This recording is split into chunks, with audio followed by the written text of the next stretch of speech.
வானல் ஹீட்டாயிடுச்சு. கொஞ்சம் தேவையான அளவு எண்ணெய் சேர்த்துக்கலாம். நம்ம இன்றைக்கி என்ன ரெசிபி செய்ய போகிறோன்னா பாவக்காய் கிரேவி செய்யலான்னு வறுவல். இப்போ 1/4 டீஸ்பூன் கடுகு,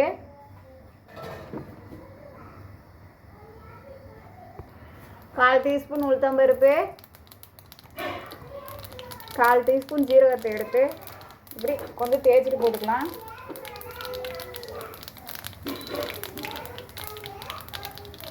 இப்போ கொஞ்சம் கருவேப்பிலை சேர்த்துக்கலாம். இது எல்லாம் நல்லா பொரிஞ்சிருச்சு. 2 பெரிய வெங்காயம் இந்த அளவுக்கு பொடி பொடியாக கட் பண்ணி எடுத்து வச்சுருக்கேன், அதையும் இது கூட சேர்த்துக்கலாம்.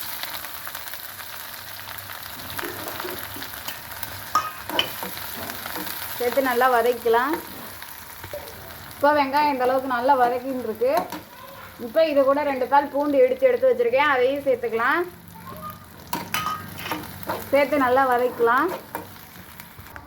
இப்போ இந்த அளவுக்கு நல்லா வெங்காயம் வதங்கிருச்சு பாருங்கள். இப்போ இது கூட என்ன பண்ணலான்னா பாவக்காய் நான் மோரில் ஊற வச்சுருக்கேன். அதிகமான கசப்பு இருக்காது. மோரில் ஊற வச்சோம்னா ஒரு 1/4 மணி நேரம் இல்லை 20 நிமிஷம் ஊற வச்சுக்கலாம்.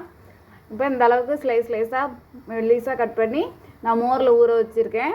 இப்போ இதையும் இது கூட சேர்த்துக்கலாம்.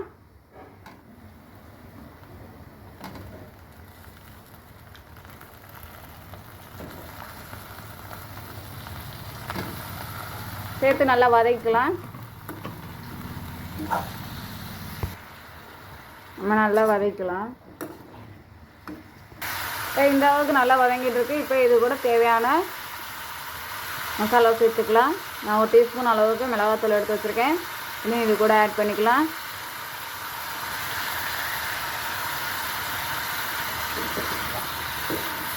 நல்லா மிக்ஸ் பண்ணிக்கலாம். இப்போ இது கூட 1/4 டீஸ்பூன் மஞ்சள்தூள் சேர்த்துக்கலாம். நல்லா எல்லாத்தையும் மிக்ஸ் பண்ணிக்கலாம். இப்போ இது கூட தேவையான அளவு உப்பு சேர்த்துக்கலாம்.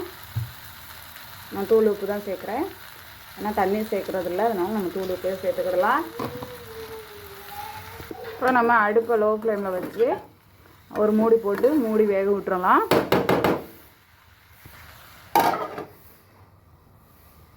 இப்போ நம்ம இதை திறந்து பார்க்கலாம் எந்த அளவுக்கு நல்லா வெந்திருக்குன்னு.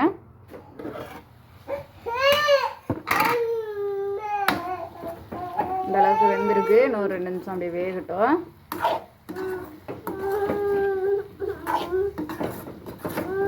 அப்போக்கப்போ திறந்து பார்த்து மிக்ஸ் பண்ணி விட்டுக்கணுங்க, இல்லைன்னா அடி பிடிச்சிரும். நம்ம தண்ணி சேர்க்கல இல்லைங்களா.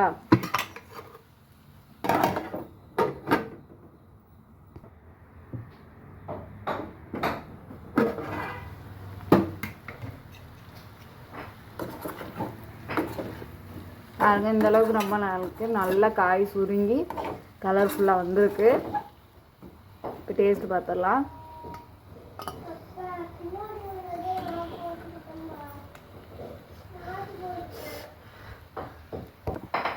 எனக்கு கொஞ்சம் உப்பு பத்தலைங்க, நான் லைட்டாக உப்பு சேர்த்துக்கிறேன் இந்த ஸ்டேஜில்.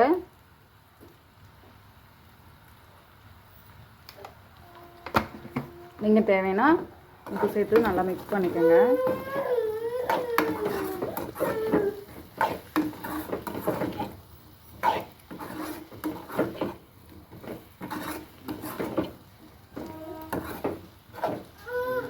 நிறையா ஃப்ரெண்ட்ஸ் என்ன பண்ணுறீங்கன்னா பார்த்துட்டு சப்ஸ்கிரைப் பண்ணாமல் போயிடுறீங்க. மறக்காமல் சப்ஸ்கிரைப் பண்ணுங்கள், லைக் பண்ணுங்கள், ஷேர் பண்ணுங்கள், கமெண்ட் பண்ணுங்கள்.